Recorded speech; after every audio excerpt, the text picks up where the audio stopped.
Today we're going to go over some more advanced passing and catching that you can add to your wall ball routine. In the last video, we went over the fundamentals of passing and catching, including your hand placement and giving with the ball. So first, note that this took me a while to learn, as seen in the video, including behind the backs, which I honestly just mastered about a year ago. So don't get discouraged if it takes you a year to learn all of these skills, because it did for me. But again, until you do it like 10,000 times, that's when we'll get perfect. Mine are still never perfect. Okay, so the first skill that we're gonna go over is one-handed passing and catching. So it's basically the same thing as normal passing and catching. You know, our hands a little higher up. We have our bottom hand and we're snapping and pulling, except we're just removing the bottom hand. So this is really just targeting the wrist snap. The main thing that we want to focus here is not pushing the ball. When we push the ball, we're not using any of our muscles. We're using our whole arm to just push, and that's twisting our body in an awkward way. You really want to focus on the snap of the wrist. So a good way to practice this is snapping just in place, and then you can snap, and then you can put two hands on your stick to catch the ball. This way, you're not just worrying about catching the ball, you're not trying to force it. You're just snapping, putting two hands on and catching. Once you get better at it, you can add in the catch one-handed, or you can practice just passing, removing one hand and catching it.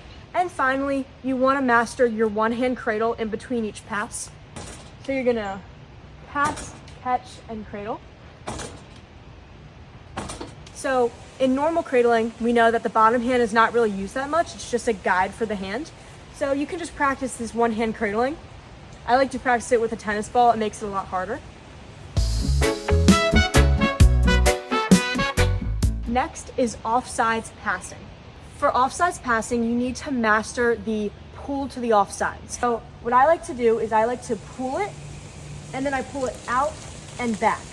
And the main thing you want to note is your hand should be like this when you end, right? So in the normal way, your hand is like this, and you can't snap off a pass.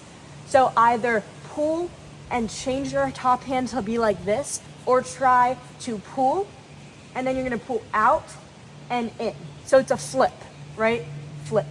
I'm like this, I have to awkwardly maneuver my stick when I pass. Whereas if I go out, retract in, and snap, it's just like the snap of the wrist that we practice. So you're gonna pass, and you're gonna catch normally and reset. And then to go with this is offsides catching. So you're gonna throw it normally and then just catch offsides. Just like catching in your left hand, right? So if I'm catching my left hand, I'm here. But really, all we're doing is switching the hands. And you're doing the same exact motion of giving with the ball. And there you're gonna practice our offsides cradling motion by just flipping your stick around and then passing it and returning and doing it again. When you're moving your stick to catch offsides, you really are just moving it over. So like this, you don't have to do the offsides cradling. But then when you bring it back, you're gonna twist and bring it back. Now we're gonna move on to fun stick tricks. Okay, so the first one that I think is the most fun to learn is definitely the behind the back. The way that I learned it and the way that my dad taught it to me is think that you're like scooping a shovel up and over, right? My stick is the shovel. I'm scooping and going behind my back. My stick's here, and I'm just scooping behind the back. All there really is to a behind the back is, again, the snap of the wrist.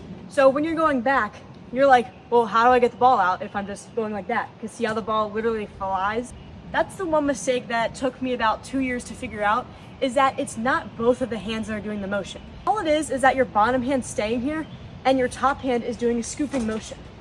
Another tip that I like was the hit your shoulder. So what I mean by that is when you're doing the behind the back and you're going behind your back, if you're not really trying to hit that shoulder, then you're going behind your head or you're going too far.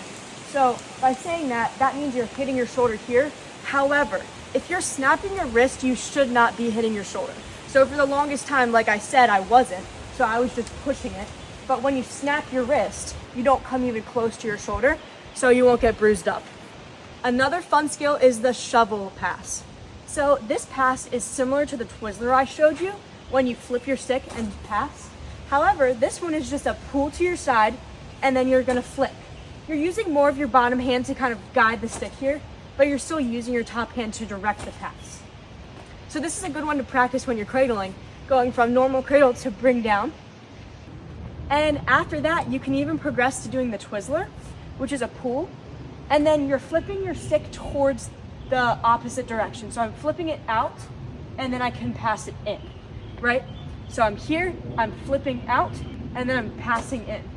Now you'll notice that you actually get a lot more control with this. It's just the flipping part that's tricky.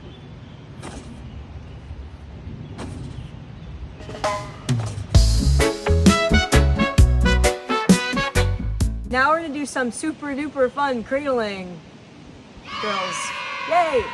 So I love cradling a lot, if you can't tell. When I was your age, I did a lot of stick tricks. So I just did some fun stick tricks and it got my stick handling a lot better. Another thing that I would love to practice would be going around my full clock. So I'd go from the bottom and I'd work my way up and I'd do this and you'd come all the way back around. Another fun thing to strengthen your wrist is just wrist flicks to the bounce back. So how to do this is you're just gonna have your hand in the middle of your stick or towards the top, and you're just gonna practice flicking your wrist, receiving the ball, and flicking. If you wanna level this up, you can even go behind your back and catch the ball.